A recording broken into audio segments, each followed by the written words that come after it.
El lenguaje. ¿Qué es el lenguaje?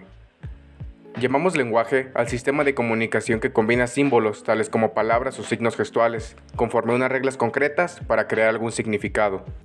Función. Las funciones del lenguaje. El lenguaje cumple con la función de transmitir información. Un ejemplo de este es cuando le decimos a un amigo: la fiesta será a las 7 de la tarde, o cuando pedimos un café descafeinado. En estos casos, comunicamos información que permite a nosotros y a los demás lograr un objetivo. En este caso, llegar a tiempo a la fiesta o garantizar que tu café será descafeinado. El lenguaje también cumple funciones sociales y emocionales, muy importantes, ya que nos permite expresar pensamientos o puntos de vista e interacciones sociales. Las funciones que puede tener el lenguaje son las siguientes. Número 1. Referencial. Expresa de manera objetiva los diferentes aspectos de la realidad a través de los hechos, conceptos o ideas. Un ejemplo de una nota periodística. Número 2. Apelativa. Busca incluir al receptor a través del mensaje para que él haga una acción o deje de hacerla. Un ejemplo sería carteles de no fumar en algunos espacios públicos. Número 3. Emotiva o expresiva. Busca transmitir el estado de ánimo o físico del mensaje. Un ejemplo sería el uso de signos de admiración para mostrar emoción o el uso de signos de interrogación para mostrar una confusión o duda. Número 4. Fática. Utilizada para iniciar, interrumpir o prolongar o finalizar una comunicación. Un ejemplo sería poner el fin a una conversación con un hasta luego. Número 5. Metalingüística. Habilidad de reflexionar sobre la propia lengua a través de la comprensión de la gramática o significados de las palabras. Un ejemplo de sería darnos cuenta de que la palabra deseo se escribe con la letra S y no con la C.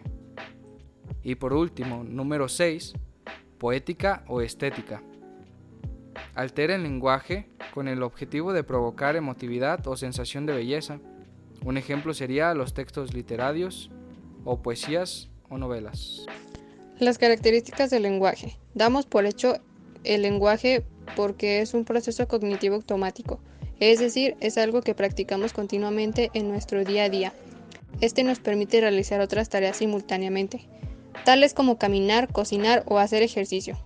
Pero después nos topamos con un gran problema y es que no nos damos cuenta de lo complejo que es el lenguaje hasta que no intentamos aprender de él o usar uno nuevo. La mera habilidad de producir sonidos del lenguaje requiere la coordinación del control de la respiración, las cuerdas vocales y la posición de la boca, de la garganta y de la lengua. El lenguaje se analiza conforme a 4 niveles que deben estar coordinados para que la comunicación sea efectiva. Fonemas.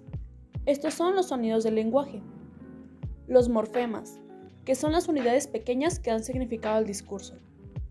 La sintaxis, es decir, las reglas gramaticales que dictan cómo organizar las palabras para formar cadenas con un significado.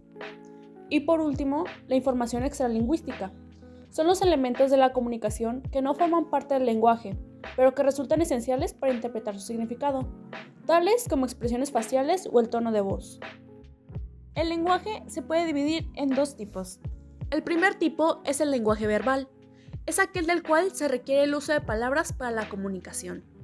El segundo tipo del lenguaje es el lenguaje no verbal.